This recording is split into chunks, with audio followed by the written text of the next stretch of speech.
වැඩරි වැඩට යටි ගැහණුන් කියලා. කියන්නේ අපි ඇත්තටම ගෙදර ගියා කියලා අපිට වැඩ ඉවර වෙන්නේ නැහැ. මේ ජීවිතයේ වැඩ කොටස් කවදාවත් අපිට ඉවර වෙන්නේ නැති වැඩ තියෙනවා. අපි කුමන වයසක හිටියත්, කුමන රැකියාව කරත්, කුමන තරාතිරමක හිටියත්, කුමන සමාජ තලයක හිටියත් අපි කාටවත් අපේ වැඩ ඉවර වෙන ඒවා නම් නෙමෙයි. එකක් පස්සේ එකක් පස්සේ එකක් දවසින් දවස වැඩ වැඩි වෙනවා මිසක් වැඩ අඩු වෙන්නේ නැහැ. ඉතින් මෙහෙම වැඩ කරනකොට අපි නිරන්තරයෙන්ම විඩාවටපත් වෙනවා. කායික විඩාව නිවා ගන්න නම් අපිට ක්‍රමවේද තියෙනවානේ. අපි මොකද කරන්නේ? සාමාන්‍යයෙන් පොඩ්ඩක් ඇලවෙනවා, රෙස්ට් එකක් ගන්නවා, බොහෝ වෙලාවට ටිකක් නිදා ගන්නවා. මේ විදිහට අපිට ක්‍රම තියෙනවා. එතකොට මානසික විඩාව නිවා ගන්න මොකක්ද අපිට තියෙන ක්‍රමය? බොහෝ වෙලාවට අපි මොකද්ද කරන්නේ? කැමේ කාර්යය රූප වාහිනිය ළඟ වාඩි. එහෙම නැත්නම් අපි කැමති මොකක් හරි අපි කැමති දෙයක් බලන්න කැමති දෙයක් YouTube එකේ වීඩියෝ එකක් එහෙම නැත්නම් ටෙලි නාට්‍යයක් මේ ආදී විදිහට අපිට මානසික විඩාව නිවා ගැනීම පිණිස අපිම හදාගත්ත එකිනෙකට අපි එකිනෙකා තුලම තියෙන ක්‍රමවේදයක් තියෙනවා. මොකක් හරි එකක් තියෙනවා. සමහර ඒවා ඔබ දැනුවත්, සමහර ඒවා මොනවද දැනුවත්වම ඔබේ මානසික විඩාව නැති කිරීම පිණිස ඔබ යොදාගන්න. හැබැයි ප්‍රශ්නේ තියෙන්නේ කායික විඩාව නිවා ගැනීම පිණිස අපිට ඒක තේරෙනවා. අපේ කායික විඩාව නිවුණා කියලා. හැබැයි මානසික විඩාව හරියාකාරයෙන් අපිට නිවා ගන්න පුළුවන්ද? අපි සාර්ථකව අපේ මානසික විඩාව නිවා ගන්නවද? අන්න ඒක හොඳ ගැටලුවක්. අපේ මානසික විඩාව නිවා ගන්න අසාර්ථක වෙනකොට ඒක අපිට විවිධ ලක්ෂණ වලින් එළියට එනවා. විවිධ ක්‍රම වලින් අපිට ඒක දැනෙනවා. right? පළවෙනි දේ තමයි උදේට දැනෙන මහන්සිය. උදේ කාලයේ දැනෙන මහන්සිය. රැකියාවට යනකොට අනේ මේ හරි මහන්සිය අද නිවාඩුවක් තිබ්බනම් කියලා අපේ සමාජලාට හිතෙනවා. ඒ ඇවිල්ලා අපි අර මානසික විඩාව සාර්ථකව අපිට දුරු කරගන්න අපහසු වුණාම වෙන දෙයක්.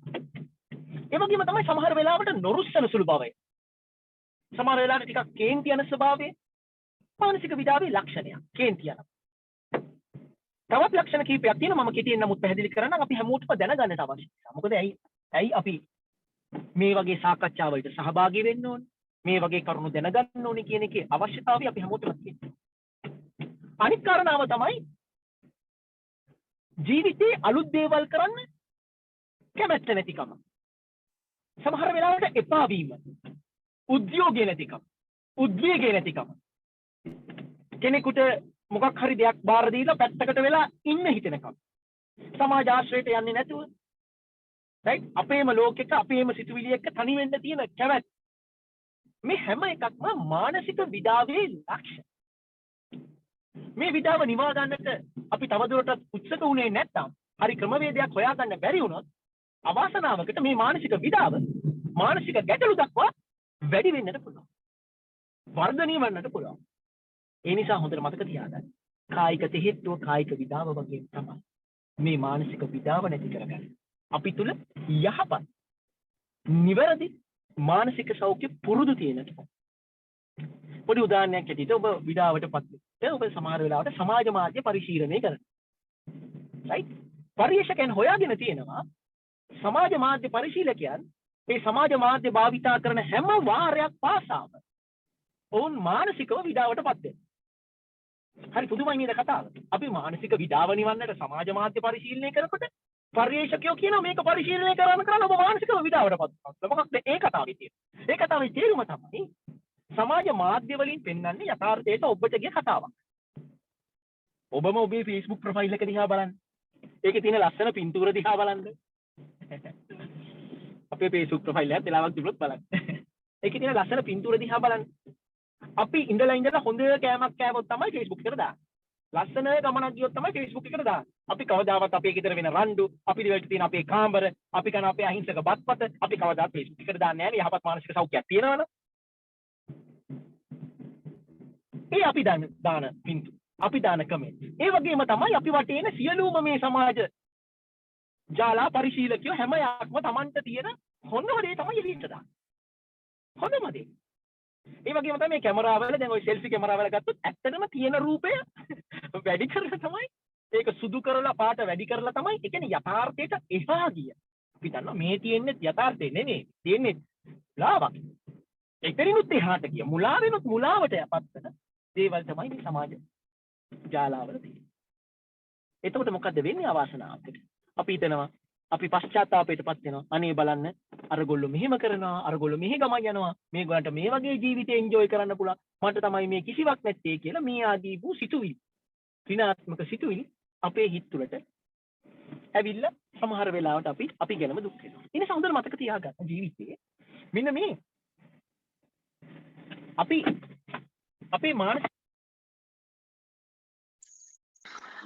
අපේ මානසික විඩාව නිවා ගන්නට කරන දේවල් වලින් ඇත්තටම වෙන්නේ අපේ මානසික විඩාව තවත් වැඩි වෙන එකයි. අපි හිතමු මොකක් හරි ටෙලි නාට්‍යයක් බලනකොට ඒ ප්‍රහසන ටෙලි නාට්‍යයක් නම් හොඳයි. ඒකට අවාසනාවකට සමහර ටෙලි නාට්‍ය වලින් ඇති වෙන්නේ සමාජ ගැටලු, ප්‍රශ්න, පීඩන. මේ හැම දෙයක් තුළ සමහර ටෙලි නාට්‍ය වලුත් ගම්ම වෙන්නේ ඍණාත්මක ආකල්ප. අපි මානසික විඩාව නැති කරගන්න කරන දේවල් වලින් ජීවිතේ මොකක්ද වෙන්නේ? මානසික විඩාව වැඩි වෙනවා. මේ විඩාව වැඩි වෙන්න හොඳට මතක තියාගන්න. අපි දි รา පත් වීමටපත් වෙනවා. දි รา පත් වීම වේගවත් වෙනවා. ඔබ දන්නවනේ රෙස්ට් එකක් නැතුව එක දිගට කෙනෙක් වැඩ කරොත් කායිකව ඒ පුද්ගලයා ෂෑ වෙනවා. අපි ඔය කියන්නේ ඔයා ටිකක් කිට්ටු වෙලා වගේ, ටිකක් කළු වෙලා වගේ. එතන මොකද අපි කට වචන කියන්නේ? ඔව්වනේ මේ දවස්වල වැඩ වැඩිනේ අනේ.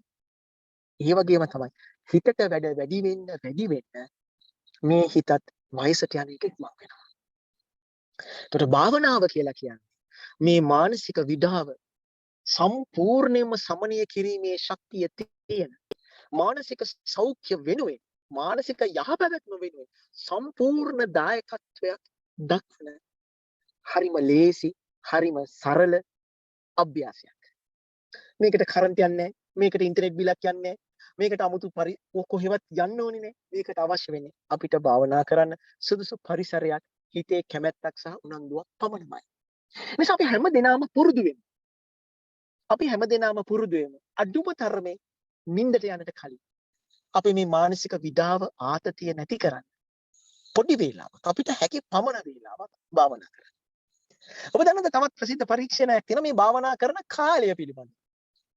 ඒක ඉතාමත්ම හුරු බුහුටීමේ පරීක්ෂකවරියක් කරපු පරිශ්‍රණයක් තියෙන. ඇය දවසට භාවනා කරේ විනාඩි 2යි. ඒ විනාඩි 2 පවා භාවනා කිරීමෙන් ඇයගේ මානසික කුසලතා, ඇයගේ සතුට පිළිබඳ දර්ශක සියල්ලක්ම මාස 3ක ඇවෑමේ ඉතාමත් ප්‍රශස්ත මට්ටමකට ඇවිල්ලා තියෙනවා භාවනා නොකර සිටිය කාලයට වඩා. ඒ නිසා ඇත්ත වශයෙන්ම කාලය කියන්නේ සාධකයක් නොවේ.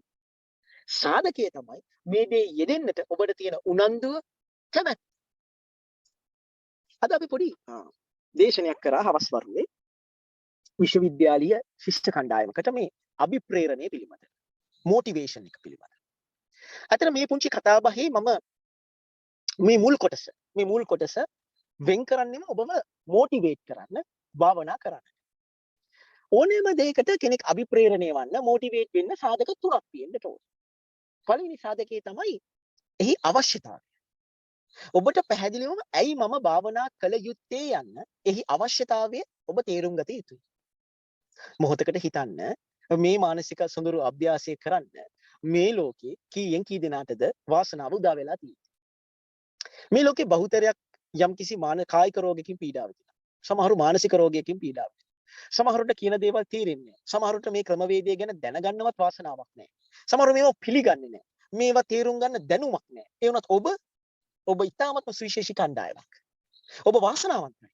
මේ දේවල් කනවකින්න, මේ දේවල් පුරුදු පුහුණු කරන්න ඔබේ හිත ඔබට ඉඩ දෙනවා. ඔබට වාසනාව උදා වෙලා. ක්‍රමවේදයන් ඔබ ශ්‍රවණය කරනවා. ඒ නිසා ඔබ මේ ශ්‍රවණය කරනවා නම් අනිවාර්යයෙන්ම ඔබ මෙහි ප්‍රයෝජනය ගත යුතුමයි. මන්ද මේ තරම්නම් right අපි ගත්තොත් මානසික සෞඛ්‍ය පිළිබඳ බටහිර ලෝකයේ මේ තරම්නම් මානසික සෞඛ්‍ය උදෙසා තවත් කැපවෙච්ච වෙනත් මානසික අභ්‍යාසයක් නැහැ කියලාමයි කියන්නේ. ඔවුන් මේ බහුල වශයෙන් පුරුදු පුහුණු කරන්නේ ඒ නිසාම තමයි. එතකොට බාහිර ලෝකයේ බටහිර ලෝකයේ මේ තරම් ප්‍රගුණ කරද්දී ඇයි අපි මෙහි ප්‍රයෝජනය නොගෙන සිටින්නේ? එතකොට පහුගිය දේශන පුරාවට අපි කතා කරා මේකේ තියෙන කායික වැදගත්කම. ඒ වගේම තමයි අපේ මානසික විඩාව අපි කොච්චරනම් එදිනෙදා ජීවිතය තුළ විඩාවටපත් වෙනවද? කොච්චරනම් අපේ හිත විවිධ අරමුණු එක්ක ගැටෙනවද? හිත කලකිරෙනවද? අපි කල්පනා කරනවද? මහන්සි වෙනවද? හොඳට මතක තියාගන්න කායික ශ්‍රමය වගේම තමයි මානසික ශ්‍රමයත් ශක්තිය බහුල වශයෙන්ම වැය වෙන විඩාවටපත් වෙන්න. අපි ග්ලූකෝස් පරිභෝජනය ගත්තොත් හරියට දවසකට විනාඩි 60ක් කෙනෙක් කායිකව යම් කිසි බර වැඩක් කරොත් ඒ හා සමානම කැලරි ප්‍රමාණයක් යනවා මානසිකව කෙනෙක් යම් කිසි කාර්යයක් කරොත් ඒ විනාඩි 60 තුළ ග්ලූකෝස් පරිභෝජනයේ ඒ හා සමානයි සමහර වෙලාවට වැඩි. ඒකයි සමහර වෙලාවට පාඩම් කරන ළමයින්ට නිතර බඩගිනි යන්නේ ඒක නිසා තමයි. ඒක ලොකු ශක්තියක් වැය වෙන ක්‍රියාදාමයක්. එහෙනම් ඔබ අනිවාර්යයෙන්ම විවේක ගත යුතුයි. ඔබේ මානසික යහපැවැත්ම සඳහා. ඔබේ යහපත සඳහා. මොකද ඔබ නිරෝගීව සිටින තාක්කල් හොඳ සිහිබුද්ධියෙන් සිටින තාක්කල් දෙපයින් නැගිට සිටින තාක්කල් ඔබටත් ඔබ වටේ ඉන්න අයට යහපතම සැලසේ. නැත්නම් හැම දිනාගේම ජීවිත ඔබේ විතරක් නෙවෙයි ඔබේ යැපෙන්නන්ගේ ජීවිත පවා අනතුරට ලක්වන්නට පුළුවන්. අවදානමට ලක්වන්නට පුළුවන්. හරිනේ? ඒ නිසා මෙහි අවශ්‍යතාවය තේරුම් ගන්න. කෙනෙක් අභිප්‍රේරණය වෙන, මොටිව් වෙන්න ඕනෑම කරන වැඩ අවශ්‍යතාවය තේරෙන්න. ඊට පස්සේ ඒ අවශ්‍යතාවය සාක්ෂාත් වුණොත් ඒ පුද්ගලයාට කුමක්ද වන්නේ කියනක ඒ අරමුණක් තේරුම් ගන්නට ඕනේ. ඒ ප්‍රතිලාභයක් තේරුම් ගන්නට ඕනේ. ප්‍රතිලාභය. මොකද්ද ප්‍රතිලාභය භාවනා කරොත්? මේකත් අපි ටිකක් කතා කරමු නිසා නමුත් මතක් කරන්න ප්‍රතිලාභය. ඔබ භාවනා කරන කාල සීමාව තුළ අංක 1 ඔබේ මනස වයසට යන්නේ නැහැ. ඒට පූර්ණ විවේකී බවක් දැනෙනවා. ඒ විවේකයත් එක්ක ඔබේ නිින්ද අනිවාර්යයෙන්ම යහපත් එකක් බවට පත් වෙනවා. ගැඹුරු නිින්දක් බවට පත් වෙනවා. මේ නිින්ද කියන එක යහපත් මානසික සෞඛ්‍යයට අත්‍යවශ්‍යයි. ඒ වගේම තමයි උද්වේගයෙන් ප්‍රබෝධයෙන් යුතුව ඔබට අවදි වන්න හැකියාව ලැබෙනවා.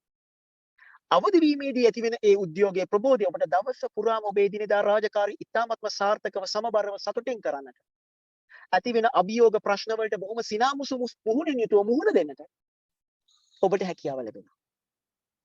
දුක අතහරින්නට, වේදනාව අතහරින්නට ඔබට අවශ්‍ය කරන මානසික ශක්තිය ජවය මේ භාවනාව තුළින් ලැබෙනවා.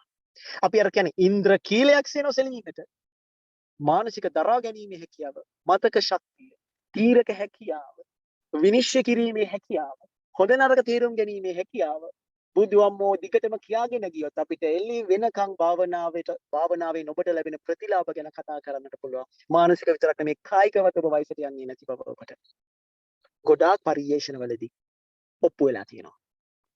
ඒව නෙමෙයි වැදගත්ම කාරණාව. මේ භාවනා කරන කාල සීමාව තුළ ඔබ අකුසලයන්ගෙන් මිදිලා ඉන්නේ. ඔබ අකුසලයන්ගෙන් මිදිලා ඉන්නේ. ඔබ සංසාරේ ඔබ දිගු කාලයක් ගෙන ආපු ඔබට තේරුම් ගත නොහැකි වූ ඔබ අනුව ක්‍රියා කළ වහලෙක් වූ ඔබේ මේ කෛරාටික සිත ඔබට තේරුම් ගන්න හැකියාව ලැබෙන්නේ මෙන්න මේ භාවනාව තුළදී.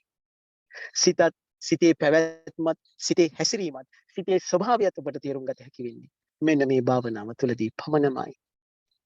මේ මානසික අභ්‍යාස තුළදී පමණමයි. එතකොට අර හිතට අර අපි දන්න සාම්ප්‍රදායික භාවනාව නම් වූ ඕනෙන් මේක බලන්නට එපා. හැමදෙනාම මේ ලෝකේ නිවන් දැක්කේ රමිනියා ගොතාගෙන නෙමෙයි. ඒ වුණත් සිතේ මේ අවදිමත් භාවය, මේ ගවේෂණය, සිත හොයාගෙන යන ගමන මේ යුගයේදී අපි පුරුදු පුහුණු කළ යුත්තේ මේ ආකාරයටමයි. සංසාරේ අපි අනන්තවත් සිල් රකින්න නැති, දන් දෙන්න නැති, විවිධාකාර අනේක විද ආමිෂ පූජාවන් කරන්නට ඇති. ඒ වුණත් මේ හිතෙන් මිදෙන්නට, මේ හිත තේරුම් ගන්නට අපිට නොහැකි වූයේ අපි මේ S2 වහගෙන මේ කළ යන්නා වූ ගවේෂණය සිදු නොකර නිසාවෙන්මයි. සම්මා සතිය අපි දියුණු කරගත් නැති නිසාවෙන්මයි. ඒ නිසාවෙන්මයි සම්මා සමාධියත් විමුක්ති ඥාන දර්ශනත් නිවන් දකින්න අවශ්‍ය කරන ඒ ලෝකෝත්තර නුවණත් අපිට නොලැබුණේ ඒ නිසාවෙන්මයි. ඒ නිසා කාලය ඉතාමත්ම සීමා සහිතයි. වැඩි කල නෑ මේ කය දි รา පත් වන්නට, ඔබේ ධනිස් රිදෙන්නට ගන්නට, කොන්ද රිදෙන්නට ගන්නට. ඒ වගේම තමයි ඔබේ වැදගත්ම දේ හිතන්නට ඔබට තියෙන හැකියාව. අවධානය යොමු කරන්න තියෙන හැකියාව. තව ටික දවසයි තියෙන්නේ ඔබ සතුව. ඒ ක්‍රමයෙන් ඉතාමත්ම වේගයෙන් ෂය වෙලා අවසන් යනවා. ඒ නිසා කාලයෙන් උපරිම ප්‍රයෝජන ගන්නට නම් මේ ප්‍රතිලාභ සියල්ලම මේ හිත තමයි ඔබව අකුසල් කෙරෙව්වේ ඔබේ. මේ හිත තමයි ඔබව ඉරිසංයෝනියට ගෙනිච්චේ, සතර අපායට ගෙනිච්චේ. ඒ වගේම තමයි සංසාරේ අනන්ත ආත්මවල ඉපදෙමින් මැරෙමින් ඔබ මේ හැම දෙයක්ම ඔබ අල්ලගත්තේ මේ හිත ඔබේ නිසාවෙන්. මේ ශක්තිය ඔබ ඔබේ කරගත් නිසාවෙන්. ඔබේ අනසකට නැති දෙයක් කට අනුව ඔබේ කියලා හිතාගෙන ආත්ම සංඥාවෙන්, සුඛ සංඥාවෙන්, මිත්‍ය සංඥාවෙන් ඔබ ගත නිසාවෙන්. අපි හැමෝම අපි නිත්‍යයි කියලා හිතන්නේ. right? මෙතන ගත්තොත් අපි සතු දැන් බණ්ඩාර කියලා කෙනෙක් ඉන්නවා. ගයාන් කියලා මේ කතා කරන කෙනෙක් ඉන්නවනේ අපි පිළිගන්නවා. ඉන්නවා කියලා නිත්‍ය ස්වභාවයෙන් අපි ගත්තා. මේ අර තෘෂ්ණාව නිසා මේ පිළිගැනීම නිසා මොකද වෙන්නේ? අපි දිගටම මෙයාගේ එල්ලිලා ඉන්න නිසා මෙයා දිගින් දිගටම තෘෂ්ණාව එකතු වෙවි සසරේ කෙල්ලවරක් නැතුව එක ක්ෂණයක් තුළ එක දුක විඳින්මින් ත්‍රිලක්ෂණයට ලක් වෙමින් විපරිණාමයට ලක් වෙමින් අනන්ත සසරක අනන්ත ගමනක්. මේ ගමන කඩන්නට නම් මේ ගමන නතර කරන්නට නම් ඔබ කළ යුත්තේ එක දෙයයි අවබෝධය පිණිස කළ යුතු ප්‍රඥාව වැඩිවීම පිණිස කර යුතු මේ මානසික අභ්‍යාසය සිදු කිරීමයි. එයයි ඔබ මුල් තැන දිය යුත්තේ. කෙනෙක් ඔබට කතා කරනවා නම් මහා පූජාවක් තියෙනවා. රුවන්වැලිසෑය අපි රනින් වස්සවනවා එන්න. කෙනෙක් ඔබට කියනවා එන්න වාඩි වෙන්න භාවනා කරන්න. ඔබ තෝරාගත යුත්තේ ඔබ පිළිගත යුත්තේ කාගේ ආරාධනාවද? ඊරමිනිය ගොතාගෙන භාවනා කරන්න කියන ආරාධනාව. හොඳට මතක තියාගන්න මාර්යා විටක අකුසලයක වේසෙන් විටක පිනක වේසෙන් එන්නට පුළුවන්. ඔව් බොහොම සතුටුයි ඔබ සංසාරේ පින් කර එක්රැස් කර යනකම්. හොඳට මතක තියාගන්න. ජීවිතේ පින් හොයාගෙන ගියත් සක්විති රජවරු බ්‍රහ්ම රාජවරු එක සිතුවිල්ලෙන් අකුසලයට වැටිලා නිර්යන් වල දුක් විඳ කතා අනන්තවත් අපිට බෞද්ධ සාහිත්‍ය හම්බ වෙනවා. ඒ සත්‍යය කියලා අපිට තේරෙනවා අපේ මේ සිත ඒ තරම්ම විචල්‍යයි. ඒ තරම්ම අනිත් හිතන්න බලන්න ඔබ මේ ජීවිත කාලය තුළ කරන ලද බරපතලම අකුසලය මතක් කරගන්න. කරන ලද බරපතලම වැරද්ද මතක් කරගන්න. ඒක ඔබ කළානේ.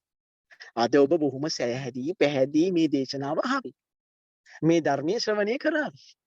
සිල් රෙද්ද අඳගෙන හෙට සිල් ගනීවි හෙට පොය දවස්. නමුත් ඔබේ සිතේ මොහොතේ ඒ වැරද්ද ඔබ අතින් සිද්ධ වුණා. පේනෝ නේද මෙයා අපිට ෂුවර් කරන්න පුළුවන් කෙනෙක් නෙමෙයි තේරෙන භාෂාවෙන් කිව්වත්. මේ හිත ෂුවර් කරන්න බෑ නිසා පින් කරත් ඒ පින් කරන සිතම අපිව පවට ඇදලා දානවා. ඇදලා දාන්න පුළුවන්. ඒ නිසා අනන්ත සංසාරේ කොච්චරනම් අකුසල අපි කරලා ඇද්ද? කොච්චරනම් අනාගතේ විපාක දෙන්නට අකුසල ඇද්ද? අන්න ඒ නිසා අනන්ත සසර බය ඇති කරගන්න. මේ ආත්මේ අපි කරන අකුසල කොච්චරද? ඔබ දන්නවනේ අර කොච්චර බන කතා ඇද්ද? සුළු අකුසලයන් මහා විපාක ලෙස අපේ ගෞතම තථාගත බුදු පියාණන් වහන්සේ කොච්චර අකුසලයන් විපාක වින්දාද? ඉතින් උන්වහන්සේ එච්චර ශ්‍රේෂ්ඨ උතුමයන් වහන්සේ. එහෙනම් අපි ගැන කවර කතාවද? ඒ සියලු අකුසලයක්ම නිෂේධනය කරන්න පුළුවන්. නිෂ්ප්‍රභ කරන්න පුළුවන්. කර්ම ක්ෂය කිරීම එකම ක්‍රමය. සතර සතිපට්ඨාන වැඩිමයි. භාවනා කිරීමයි. අන්න එහි ආරම්භයයි අපි මේ සොයාගෙන යන්නේ. ඔබට තේරෙනවද මෙහි ප්‍රතිලාභය ඔබට ලැබෙන්නේ. හොඳට මතකද හැම පිනක්ම ෂය වෙනවා. ඔබ කරන හැම පිනක්ම ෂය වෙනවා. ඵල දීලා ඉවරයි. නමුත් භාවනා කුසලයේ ඔබ අද වාඩි වෙලා වඩන විනාඩි 5 හෙට ඔබට ප්‍රතිලාභයක් එනවා. තවත් විනාඩි 10ක් භාවනා කරන්න. භාවනාව කියන්නේ හරියට පඩිපෙළක් වගේ. දවසින් දවස ඒ කුසලයේ තවත් කුසලයක් අනුත්පන්නවපත් වෙනවා. ඔබව ටිකින් ටික නිවන කරා තල්ලු කරන ඔබ මේ තබන සෑම කුඩා පියවරක්ම මෙය නිවන දක්වාම ඔබව ගෙනියනවා. අනේක තමයි භාවනාවේ තියෙන සුවිශේෂත්වය. ඔබ මේ හිත තේරුම් ගන්න පොඩි හරි උත්සාහයක් දවසක් බුදු කෙනෙක් ඔබ මුණ ගැසෙන බුද්ධ ඥාණයෙන් දැකලා ඔබට වැඩි යුතු කමටහන උන්වහන්සේට දෙන්නට පුළුවන්. අපේ තථාගත අමාමයන්හි බුදු පියාණන් වහන්සේ මහා කරුණාවෙන් බුදු වැසින් ලෝකයේ දකින්න. ඒ දකින්න දවසක ඔබව දකින්නට පුළුවන්. ඔබ අද බවුන් වරන මේ දරන උත්සාහය. මේ ඒ තරම් බරපතල කාර්යයක්. ඍජුවම ඔබේ සදා සැනසීම පිණිස හේතුනකල් මිනිස්සු පුදුම විදියට සාදුකාර දෙනවා. මිනිස්සු පුදුම විදියට නිවන් සැප පතනවා. මේ ප්‍රාර්ථනාවකින් කළ හැකි දෙයක් නොවේ දයාබර කල්යාණ මිත්‍රයනි. මේ ක්‍රියාවිනුයි කළ යුත්තේ. මේ මාර්ගයක් වැඩිමෙනුයි කළ යුත්තේ. මේ ප්‍රතිපදාවක් පූර්ණණය කිරීමෙනුයි කළ යුත්තේ. මේ බණපද මේ කරුණු කාරණා හැම කාලෙකදීම ඇසෙන්නේ නැහැ. ඔබට ඇසෙන කල හැකි උපරිමය කරන්න. ගත හැකි උපරිම ප්‍රතිලාභය ලබා ගන්න. එවිට ඔබේ අනාගතය සුරක්ෂිත වේවි. අපි අර ඉන්ෂුරන්ස් කරන්නේ සාමාන්‍ය ජීවිතේ. අපිට දෙන්න පුළුවන් ලොකුම ඉන්ෂුරන්ස් එක තමයි. ගන්න පුළුවන් ලොකුම ඉන්ෂුරන්ස් කවරේජ් එක තමයි භාවනාව කියලා කියන්නේ. එහි ප්‍රතිලාභ නිවන් දක්නා ಜಾති දක්වාම පවතින නිසා. අනිත් හැම දෙයක්ම ෂය වෙලා අවසන් වෙනවා. මෙය විතරක් නිවනට උවරගෙන යනවා. ඉතින් ඇයි ඔබ තවත් ප්‍රමාද වෙන්නේ? ඉතින් ඇයි ඔබ තවත් මේක පසුබාන්නේ? ඇයි කල් දාන්නේ? ඇයි වෙලාව නැති? වැටි වැටි නිින්ද යනවා නම් මූණකට සෝද ගන්න. ජීවිත කාලේ ඇති අපි අපේ ජීවිතේ වෙන දේවල් වලට කැප කළා. අපි දන්නේ ඔබත් මමත් ලබන බදාද වෙනතුරු ජීවත් වේවිද කියලා. ඒ නිසා මේ කල් දාන සුදුසු දෙයක් නෙවෙයි. ඊටාත්ම අවාසනාව, ඊටාත්ම පාඩුවක් ඔබ මේ සසර ගමනට කරන මේ මොහොත, මේ ෂණය ඔබ මගේ හැරියොත්. ඒ නිසා උත්සුක වෙන්න මේ පුරුද්ද ඇති කරගන්න.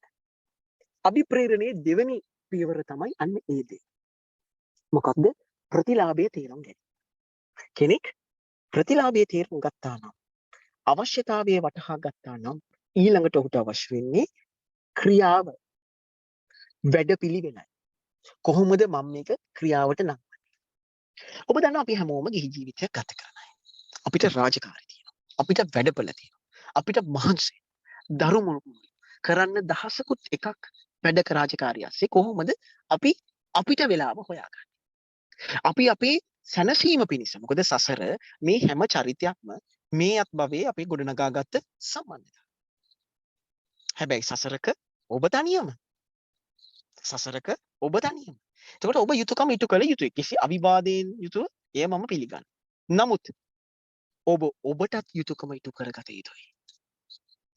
ඔබට යුතුයකම ඉටු කරගත්තේ නැත්නම් මේ සසර ඔබ අසරණ වෙනවාමයි. ඒ නිසා යුතුයකම් ඉටු කරන්නෙක් බවට පත්වන්න. අනිවාර්යයෙන්ම ඔබ හොඳ පියෙක්, හොඳ සැමියෙක්, හොඳ දරුවෙක්, හොඳ බිරිඳක්, හොඳ අම්මා කෙනෙක් වෙන්න. ඒ වගේම තමයි ඔබට හොඳම හොඳ කල්යාණ මිත්‍රයෙක් වෙන්න. අසරණයි අපි. අහිංසකයි අපි. ගැළවිල්ලක් නෑ අපිට මේ හිතෙන්. එහෙනම් අවසන් මරණ මංචකයේදී හිත කියන තැනට යන්නේ නැතුව මේ හිතෙන් ගැලවෙන්නට ඕනේ කරන පුහුණුව, මේ හිත ජය ගන්නට ඕනේ කරන පුහුණුව අද අපි ලබා ගමු. හැමෝටම යුතුයකම් ඉටු කරන අපිටම ඔබටම ඔබේ යුතුයකම කරුණාවෙන් යුතුව ඉටු කරන්න. අනේ පව් අපි සංසාරේ මෙච්චර දුර ආවා. සංසාරේ මෙච්චර කර්ම රැස් කරා. මෙච්චර කර්ම අපිට විඳින්න තියෙනවා. මහන්සි අපිට. ඇති අපිට කෙලවරක් නෑ මේ සසර. අපි අපේ එදිනෙදා ජීවිතයේ කරන වැඩ රාජකාරි පවා හිතන්න. ඉවරයක් තියනවද මේ වැඩවල? කොහොමද මෙහි ප්‍රතිඵලය? එදා මං ගියවර කතා කරපුම අවුරුදු 200කින් අපි කළ වැඩවල ප්‍රතිඵල කොයිද? අවුරුදු 500කින් ඔබ දන්නවද බ්‍රහ්මජාල සූත්‍රය දේශනා කරන අග්ගඤ්ඤ සූත්‍ර වගේ සූත්‍රවල මේ ලෝකයේ තියෙන මේ අපි දන්න ගහකොළ, ඉරහඳ, තාරකා, මේ මහ පොළොව, මේ හැම දෙයක්ම දිනක සුන් වෙනවා නම් අනේ අපි කරන දේවල තේරුමක් කොහිද? ප්‍රයෝජනයක් කොහිද? කුමක් ඉතිරි වේවිද? එහෙනම් මේ ලැබුවා වූ මේ අමිල අවස්ථාව අපිටම පිළිසරණක් වෙමු. වෙන අන් කවරෙකුටවත් අපේ ගැලුම් කරුවා විය නොහැකි. වෙන අන් කිසිවෙකුට අපිව මුදවාලිය නොහැකි මේ අනන්ත දුක් කන්දෙන්. ඒ නිසා අපි උත්සාහවත් වෙමු. අපි ප්‍රායෝගිකව මේ අවශ්‍යතාවය හොයාගෙන අපි නිදා ගන්න වෙලාවේ විනාඩි 10ක් අඩු කරලා 10කට නැගිටින වෙලාවේ විනාඩි 10ක ඔබ උයන් උදේ කුස්සියට ගියොත් විනාඩි 10ක් තියලා බංකුව උඩ වාඩි වෙලා ඇස් දෙක පියාගන්න විනාඩි 10ක්. නිදා ගන්න යන්න නිදි කිරා වැටේ විනාඩි 10ක් ඇඳ උඩ පොට්ටක් වාඩි වෙලා අපි භාවනා කරමු. රැකියාවට ගියා කෑම කාලි වරුණා විනාඩි 10ක් හොයාගන්න ඇස් දෙක පියාගෙන. හැමෝම හිතේ ඔබ නිදි කියලා කමක් නැහැ. ඔබ මේ අභ්‍යාසය කරන්න. හොඳයි. අපි හැමෝම ප්‍රායෝගික වැඩපිළිවෙලක් අපි හොයාගමු. අපි කරන අනේක විත රාජකාරී අතරේ අපිට කරගන්න රාජකාරී උතුම්ම රාජකාරිය සඳහා අපි වෙලාව හොයාගමු. නැත්නම් අනේ අසරණ අපි තවත් එක් ආත්මයක් තුල මිත්‍යා දෘෂ්ටික පවුලක ඉපිද කරන්නා වූ එක අකුසලයකින් කල්ප ගණනාවක් මේ අති උතුම් සද්ධර්මය අපේ කන නොඇටී යාවි. නැසී යාවි අපිට. ඒ නිසා උත්සාහවත් වෙමු. මේට ප්‍රමුඛතාවය දෙමු. අපි හැමෝම ප්‍රායෝගික වැඩපිළිවෙලක් සඳහා සූදානම් වෙමු. මම ගෲප් වල දාන්න අපේ පින්වත් කල්යාණ මිත්‍ර පරිගණක ඉංජිනේරු ඒ වගේම කතිකාචාර්ය අපේ වාසුර ඉදිරිසූරිය මගේ ආදරණීය පින්වත් මල්ලි විසින් ඇප් එකක් නිර්මාණය කරලා තිනවා භාවනා කාලය සටහන් කරගෙන. ඒ ඇප් එක අපි ගෲප් වල ෂෙයා කරනවා. ඇප් එක ගැන විස්තරත් ඔයගලන්ට දැනගන්න පුළුවන්. ඇප් එක ඉන්ස්ටෝල් කරගන්න. එය බලන්න ඇප් එක ගැන සවිස්තරාත්මක විස්තරයක් අපි ලබන සතියේ අනිවාර්යයෙන්ම ඔහුටත් ආරාධනා කරලා ඇප් එක ගැන මුලින්ම වැඩසටහන ඒකෙන්ම ආරම්භ කරමු. ඒතර ඇප් එකේ ලින්ක් එක මම ගෲප් වල දාන්නම්. ඒක පරිශීලනය කරන්න පටන් ගන්න. ඒක ගැන පොඩ්ඩක් බලන්න. ඒකේ කමටහන් තියෙනවා. ඒ වගේම ඔබ සිල් ගත්තාද, ධර්මය ඉගෙන ගත්තාද හැමෝටම චෙක් ලිස්ට් එකක් තියෙනවා. දිනපතා තමන් ගත කරන දවස තමන්ට කොතරම් ප්‍රයෝජනවත් වන පරිදි තමන්ගේ සසර දුක නිවීම පිණිස ඔබ යොදා ගත්තාද කියන එක ඔබට මම බලන්න පුළුවන්. අපි කොහොම ඇප් එක භාවිතා කරමු. ඒ වගේම තමයි අපි දන්නවා හැමෝම දානකම් ඉන්න එපා. දිනපතා තමන් භාවනා කරන කාලේ අපි හැමෝම කල්යාණ මිත්‍රයෝ වෙමු එකිනෙකාට. එක ගෲප් එකක එක්කෙනෙක් හරි තමන් භාවනා කරන කාලය දාමු අපි. මම ගෲප් ටික අරින්නම් එකක් ඇරි වෙන වෙන ඒවා දානවා. ඉතින් හැම එකක්ම ගැන සැලකිල්ලෙන් ඉන්නට බෑ. Viber එකේ වගේ WhatsApp එකේ delete කරන්න බෑ. ඒක නිසා වෙන දේවල් දාන්නේ නැතුව අපි හරින එක අහන අපි කීප දෙනා හරි අපි භාවනා කරන කාලය දාමු. පුළුවන් නම් භාවනා කළේ නැහැ කියලා දාන්න. ඒතකොට අපිට තේරෙනවා නේ අපි ගැනම ස්වයං විමර්ශනයක් කරන්න අපිට හැකියාව ලැබෙනවා. කෙනෙක් භාවනා කරන කාලය දැම්ම ඒ තවත් කෙනෙකුට අභිප්‍රේරණයක් වෙනවා. මොටිවේෂන් එකක් වෙනවා. තමන්ගේ සසර ප්‍රමාදය ගැන මතක් වෙනවා. ඒ නිසා අපි කෙනෙක්ට කල්යාණ මිත්‍රයෝ වෙනවා. භාවනා ගෲප් වල වෙලාව දාමු. රයිට්? පළවෙනි එක දවසක් දැම්ම ඊට පස්සේ ආයිඩියක් නෑ. ඒ නිසා අපි වෙලාවක් කියලා දාමු. බැරි වුණා මට. කමක් නෑ. අපි ඒක පිළිගමු. අපිට බැරි වුණා. අපි ප්‍රමාද වුණා. මගේ ජීවිත කාලේ එක දවසක් මට නැති වුණා. මම පස්සට ගියා. ඒ දවස් ඇතුළත කොච්චරනම් අපි අකුසල් කරගන්න නැද්ද? සසර දික් කරගන්න. දුක් විඳින්න තමයි. ඒ නිසා අපි සැප පිණිස පවතින. දුකෙන් නිවීම පිණිස පවතින. නියත සැප පිණිස පවතින. මේ උතුම් සත්කාරය, මේ මානසික අභ්‍යාසය, මේ භාවනාව අපි නොපමාව වඩමු. හරිනේ පොඩි සෙෂන් එකක් කරමු නේද? right. හැමෝම වාඩි වෙන්න. හැමෝම තම පහසු ඉරියව් වලට අපි එමු. අපි මේ සසර ගමන අවසන් කරනවාමයි. අපි මේ අවබෝධය ලබනවාමයි කියලා අදිෂ්ඨානය කරලා හොඳට කොන්ද කෙලින් තියාගෙන උරස් දෙක පොඩ්ඩක් පස්සට අරගෙන බෙල්ල කෙලින් තියාගෙන ඉස්සරහ බලාගෙන ඇස් දෙක පියාගන්න. හොඳට පහසු වෙන්න ඉරියව්ව තුල. හොඳ සනීපට වාඩි වෙන්න. කැමති පරිදි එරමිනිය ගොතා ගන්න පුළුවන්. අර්ධ පර්යන්කේ වෙන්න පුළුවන්. කැමති විදියකට. පුටුවක වාඩි වුණත් කමක් නැහැ. ඇඳ උඩ හිටියත් කමක් නැහැ. ගැටලුවක් නැහැ. එකම දේ කොන්ද කෙලින් තියාගන්න. උර හිසේ පස්සට දාලා බෙල්ල කෙලින් තියාගෙන බොහොම රිලැක්ස් වෙන්න. ඇස් දෙක පියාගන්න. හුස්ම දිහා බලන්න කලබල වෙන්න එපා. මුලින්ම තමන්ගේ ශරීරය දිහා බලන්න. අපහසුතා හිර වෙච්ච තැන් වේදනා සහිත ස්ථාන තියෙනවා නම් ඒවා දැම්ම නිවැරදි කරන්න. මොකද කොහොමද ශාරීරික වේදනා එනවා ටික වෙලාවක් කියන්නේ. ශරීරයේ ස්වභාවය.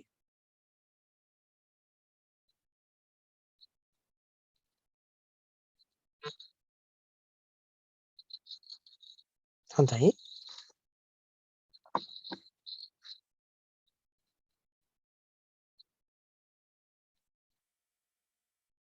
ශරීරය දැන් පහසුයි නම් ඔබට මේ පීරියව්ව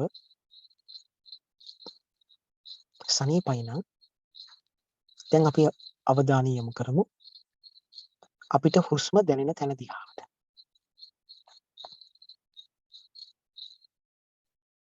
හොඳට බලන්න ශරීරයේ ඔබේ මේ හුස්ම ගැනීමේ ක්‍රියාවලිය ඔබට හොඳින්ම දැනෙන තැන එතනට අවධානය යොමු කරමින් මේ හුස්ම ගැනීමේ ක්‍රියාවලිය දැනගන්න වටහා ගන්න.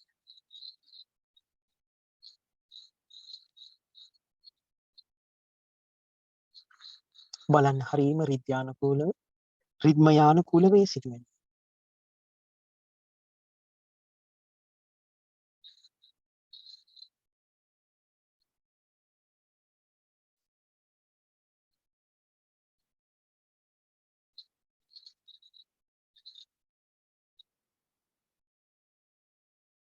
මේ හඳුනා ගන්න ඔබ තෝරාගත් වචන දෙක භාවිතා කරමින්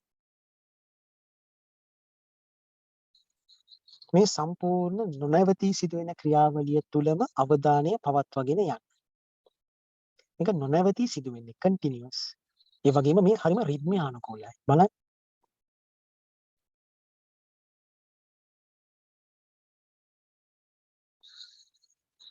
මේ හුස්ම පොද නිසා තමයි අපි ජීවත් වෙන්නේ මේ තරම් වැදගත් ක්‍රියාවලියක්. ඒ අඳුන ගන්න වචන. ආශ්වාසය ප්‍රශ්වාසය 1 2 ඇතුළට එළියට ඉහළට පහළට පිම්බීම හැකිලිම ඔබ බලන තැන අනුව ඔබට දැනෙන විදිය අනුව ඔබට කැමතිම ලේසිම වචන දෙක පාවිච්චි කරන්න. ඒ වචන දෙක යොදාගෙන ඔබේ අවධානය දිගටම නොකැඩී පවත්වා ගන්න. හරියට හුස්ම වගේ. හුස්ම කැඩෙන්නේ නැහැ නේ දිගටම වැටෙනවා. ඒ වගේම ඔබේ අවධානයත් දිගටම තියාගන්න.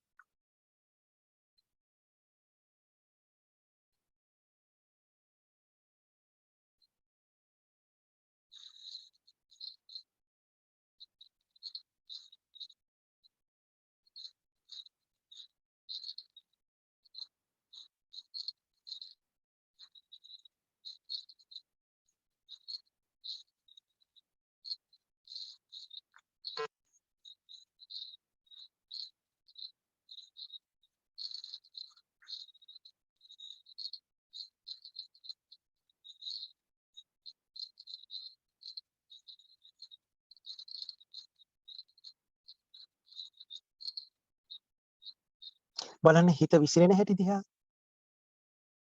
එයා කැමති නෑ එතන ඉන්න. හැබැයි යාට දුවන්න ගොඩක් නැහැ.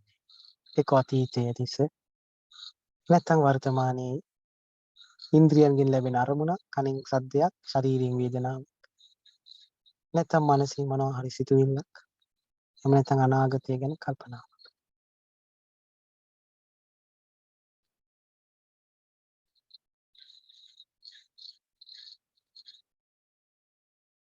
හිත ඔබේ අවධානය සොරාගත් කල සොරා අල්ලා ගන්න. අවධානය බිඳුනේ කොයිබටදයි අවබෝධ කරගෙන නැවතත් අපේ ගිමන් හලවූ මේ හුස්ම තුළම අවධානය යොමු කරමින් ඔබේ විඩාව නිවා ගන්න.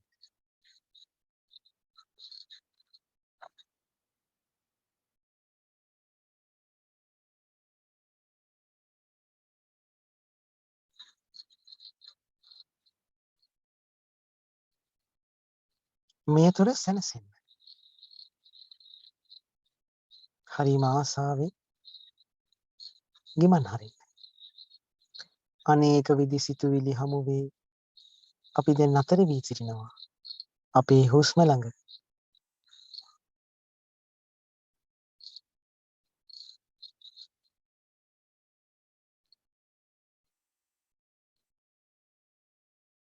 බලන්න හුස්ම වැටෙන අපූර්ව ආශ්වාසය ආරම්භ වෙනවා. මේ දිගටම යනවා. අවසන් වෙනවා. අවසන් වෙන තැන ප්‍රශ්වාසය පටන් ගන්නවා. දිගටම ප්‍රශ්වාසය අවසන් වෙනවා. බලන්න ඔබට දැනෙන හැටි. අවධානය වෙන කිසිම දෙයක් වෙත ගෙන යන්නට එපා. ඔබට දැනෙන දේවල්, හැඟෙන දේවල්, හිතෙන දේවල්, මතක් වෙන දේවල් මේ හැම එකක්ම සිතේ ක්‍රියාත්මක වෙන ක්‍රියාවලියක් බව තේරුම් අරගෙන ඔබේ ගිමන් හල වෙත යන්න. මේ එකක්වත් හිතුවට වැඩක් නැහැ. හිතෙන තැන සසර. හිතෙන තැන බොහෝ වෙලාවට අකුසලයි. ඔබේ ෂේම භූමියට පැමිණෙනවා. අනිත් හැම තැනම ගිනි ගන්නවා සසර.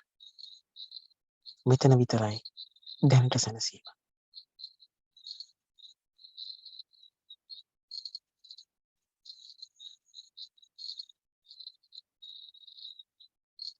හරීම කපටි. ඔබ කැමතිම දේ පෙන්නාවි. නිදිමත හදවාවි. යාතන ඉන්න කැමතිම නෑ. එයාගේ ස්වරූපය තේරුම් ගන්න. හරියට තාත්තා කෙනෙක් අම්මා කෙනෙක් තමන්ගේ අකීකරු දරුවව ආදරෙන් ගෙට රැගෙන එනවා වගේ ආයෙත් අපේ අරමුණට අරන් එන්න. අරමුණ සිදුවෙන ක්‍රියාවලියත් එක්කම එයාව තියාගන්න.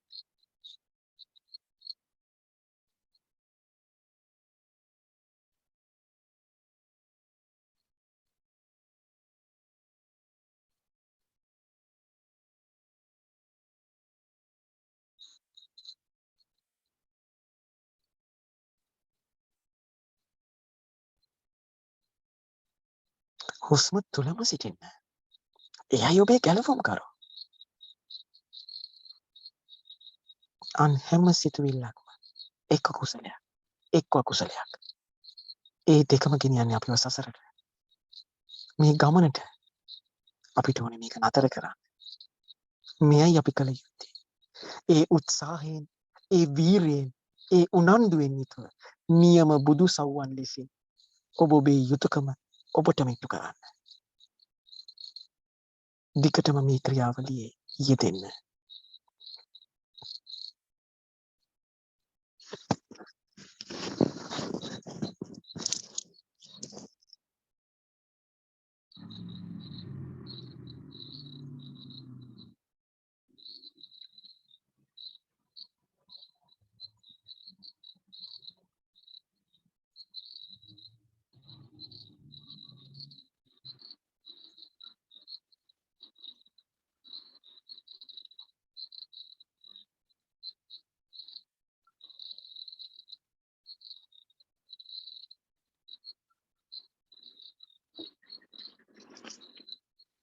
බලන්න හිත චිත්‍රපටියක් පෙන්වන වාසේ රූපරාම ඔබ හමුවේ පෙන්වන හැටි. ඒ හැම තැනම මේ පිට යන අකීක අපේ අනසක නැති අපේ හිත බව අඳුන ගන්න. මේ තමයි මායාව. මේ තමයි මෝහය. මේ හිතේ මේ චිත්‍රයටයි මේ චිත්‍රපටියටයි අපි අනන්ත සංසාරේ රැවටුනේ. දැන් ඇති චිත්‍රපටි බැලුවා. දැන් අපිට ඕනේ ධර්මාලෝකය අපේ චිත්‍රපටි ශාලාවේ දැල්ව ගන්න. මේ මෝහයෙන් මිදෙන්න ඒ වෙනුවෙන් උත්සාහවත් වන්න. බිඳෙන අවධානය දුවන හිත නැවත නැවතත් සිහියෙන් සතියෙන් වීරයෙන් යුතුව කැටකිරිල්ලගේ ආරක්ෂිත කූඩුව වගේ අපේ ගිමන්හල දැවෙන්නේ නැති ෂේම භූමිය මේ ආස්වාස ප්‍රස්වාස ක්‍රියාවලිය තුළම අවධානය පවත්වා ගන්න.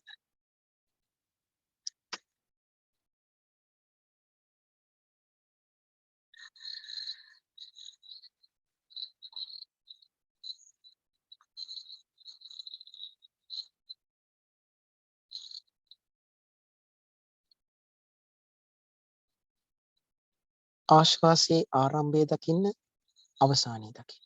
ඒත් සමගම සිදුවෙන ප්‍රශ්වාසයේ ආරම්භය දකින්න අවසානය දකින්න. බලන්න චක්‍රීයව මේ සිදුවෙන අපූර්ව නොනැවති සිදුවන්නේ නොනැවති. අතොරක් නෑ, හිස්තැනක් නෑ, හිඩැසක් නෑ.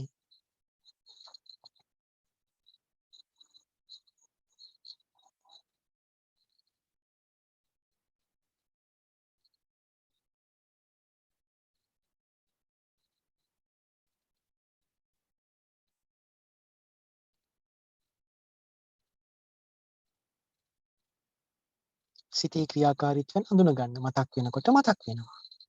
රූපම වෙනවා. අනාගතය ගැන හිතෙනවා. ශබ්දයක් ඇහෙනවා. මේ හඳුනා ගැනීම තුළම ඒ චිත්ත පරම්පරාව ඡේදනයේට එහෙම නැත්නම් ඛණ්ඩණයට ලක් වෙනවා. චිත්ත පරම්පරාවට පවතින්න බෑ. ඇයි ඔය අඳුනගත්තේ යාගේ නැටුම? හරියට වේශයක් ඇඳගෙන එනකොට අපි වේශයේ යට තියෙන යථා ස්වරූපය අඳුන ගන්නවා වගේ. ඒකට යට බහැලා යන්න වෙනවා ස්ටේජ් එකේ. එහෙම බහැලා යන හැම වාරයක් පාසාව නැවතත් මුල සිට ආස්වාස ප්‍රස්වාසයේ මෙහි කළ යුතුයි. ඒ අඛණ්ඩව සිදු කළ යුතුයි. කොමන හේතුවක් නිසාවත් එය නතර නොකළ යුතුයි.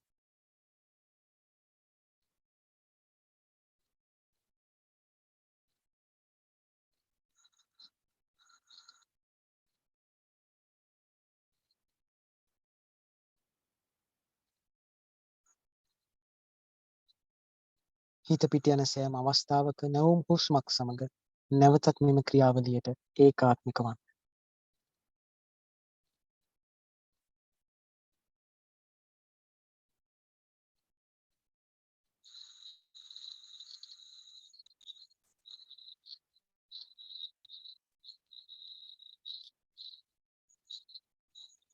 හොඳයි.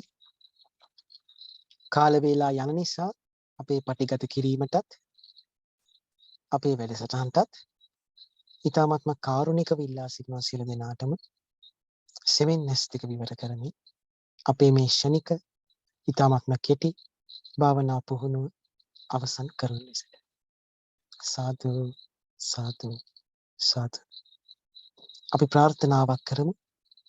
මේ ශ්‍රවණය කරන ලද ධහම මේ පුරුදු කරන ලද ධහම ඊ타ත්ම ඉක්මනින් මේ සසර දුක්ගිනි නිවීම පිණිස මේ සිටි අවබෝධය පිණිසම හේතු වේවා කියලා අපි හැම දිනාම බොහොම අහිංසක ප්‍රාර්ථනාවක් කරන්න. හොඳයි. මේ විනාඩි කිහිපය වුණත් හිතට දැනෙන පුදුමාකාර සැහැල්ලුවක්. අන්න එයයි නියම විඩාව නිවීම. අතන මගේ විඩාව නිවුණා. උදේ ඇඳගත්ත ඇඳුමයි තාමත් තියෙන්නේ. ඒ වුණත් පුදුමාකාර ප්‍රීතියක්, ජවයක්, සැනසීමක් එනවා. මේ උත්තරීතර සැනසීම ගැන කතා කිරීම. එහෙනම් වැඩිම මොනතරම්නම් සැනසීමක් වේද? හොඳයි එහෙනම් අද අපි වැඩසටහන මෙයින් સમાપ્ત කරනවා. WhatsApp මාර්ගයෙන් ඕනෑම ගැටලුවක් ඔබට පොදුවේ හෝ පෞද්ගලිකව හෝ අපේ භාවනා ගෲප් එකට යොමු කරන්න. පොදුවේ නැත්නම් මට යොමු කරන්න. මගේ අංකය ඔබ හසුතුව තියෙනවා. සද්දමාරි පදන නමින් ඉන්නේ මම. මගේ මොබිටෙල් අංක ඒ වගේම තමයි ගයන් ජයවර්ධන ලෙස මගේ ඩයලොග් අංකය තියෙනවා. ඒ ගෲප් වල එක එකව දාන්නේ මම. ඒ නිසා මාව සම්බන්ධ කරගන්න. ඕනෑම ගැටලුවක් අහන්න WhatsApp message එකක් තියන්න. අනිවාර්යයෙන්ම භාවනාව සම්බන්ධව ඔබේ ගැටලු වලට මට හැකි පමණින් මා පිළිතුරු සපයනවා. මට නොහැකි ගැටලුවක් නැත්නම් අපේ ගුරු ආචාර්යවරුන් වෙත ඔබව යොමු කරන්නටත් අපිට පුළුවන් ඔබේ ගැටලුව. ඒ නිසා බොහොම සැහැල්ලුවෙන්, ප්‍රීතියෙන්, ප්‍රමෝදයෙන් යුතුව ඔබේ ගතේ විඩාව වගේම හිතේ විඩාවත් නිවා ගන්න හැම දිනෙකටම දිනපතා මේ අපූර්ව අභ්‍යාසය කරන්න. මේ අපූර්ව විදියට ඔබේ විඩාව නිවා ගන්න, සසර විඩාව නිවා ගන්න. ඔබ හැමෝටම ශක්තිය, ධෛර්ය, වාසනාව උදා වේවා. ඇප් එකේ ලින්ක් එක දාන්න, දිනපතා භාවනා කාලේ සටහන් කරන්න, ගෲප් එකෙත් දාන්න. අනිත් අයව එක්කෙනෙකුණත් කමක් නැහැ දාන්න. අනිත් අයව අභිප්‍රේරණය කරන්න, මොටිවේට් වෙන්න. ඔබ සැමට සම්මා සම්බුදු සරණයි. බොහොම සුවදායක රාත්‍රියක් වේවා. සැපසීම පිබිදෙන්නට මේ රාත්‍රිය හේතු වේවා. සම්මා සම්බුදු සරණයි.